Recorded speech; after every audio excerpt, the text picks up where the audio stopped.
It began on a quiet Sunday morning in Ontario, Canada. The kind of morning where the city sleeps late and the air feels calm. But by noon, a single image would divide an entire community. Before we get into it, hit the subscribe button and turn on the notification bell, because what you about to hear will challenge what you think you know about faith and respect. And comment below where you watching from. I want to know how this story would play out in your country. The photo that went viral showed a small Bible lying gently on the steps of a brand new mosque. No damage, no vandalism, just a single holy book placed carefully near the door.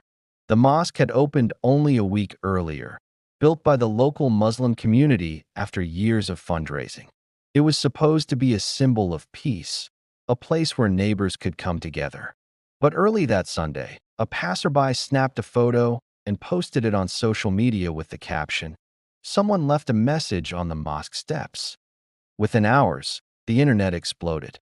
Some saw it as an act of kindness, a Christian showing respect to Muslims by offering a sacred text. Others saw it as an insult, a subtle attempt to claim spiritual superiority. The comments flooded in. "Beautiful gesture of love," one user wrote. "Or hidden hate disguised as peace," another replied. And that's how a small Bible became the center of a storm no one expected. By Monday morning, news crews had arrived. The church community nearby admitted that one of their members, a retired teacher named Daniel Reeves, had placed the Bible there. He told reporters calmly, "I wanted to share a symbol of peace.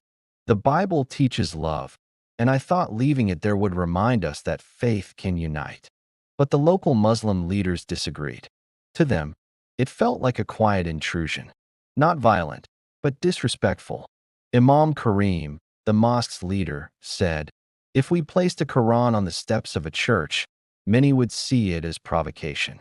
Why should this be any different?" The story spread beyond Ontario. Major news outlets covered it. Talk shows debated it. Politicians commented. One side said Daniel was practicing freedom of expression.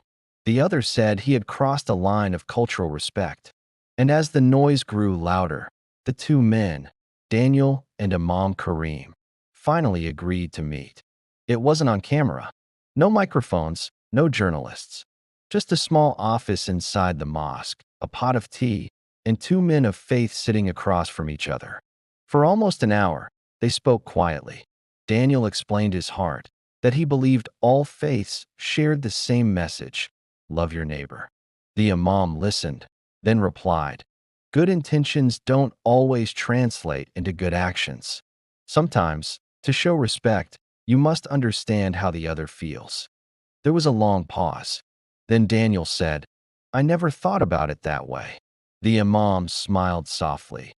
"That's the beginning of peace, when we start thinking beyond ourselves." By that evening, the mosque released a public statement. "We accept the gesture as one made without harm. But we hope everyone learns that peace begins not with symbols, but with understanding." And Daniel posted on his page, "I placed a Bible to promote unity, but I learned that unity starts with listening." The internet moved on after a week. But the image, that single Bible on those white marble steps, stayed in people's minds. Because sometimes, faith doesn't need enemies to create conflict. It only needs misunderstanding. And maybe that's the real test of our time. Not whether we believe differently, but whether we can care enough to learn why.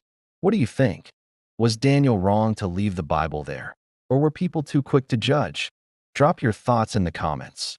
And remember, your opinion might open someone's eyes. If you love stories that reveal how faith and humanity collide, subscribe now and turn on the notification bell, because this is just the beginning of Tales of Faith.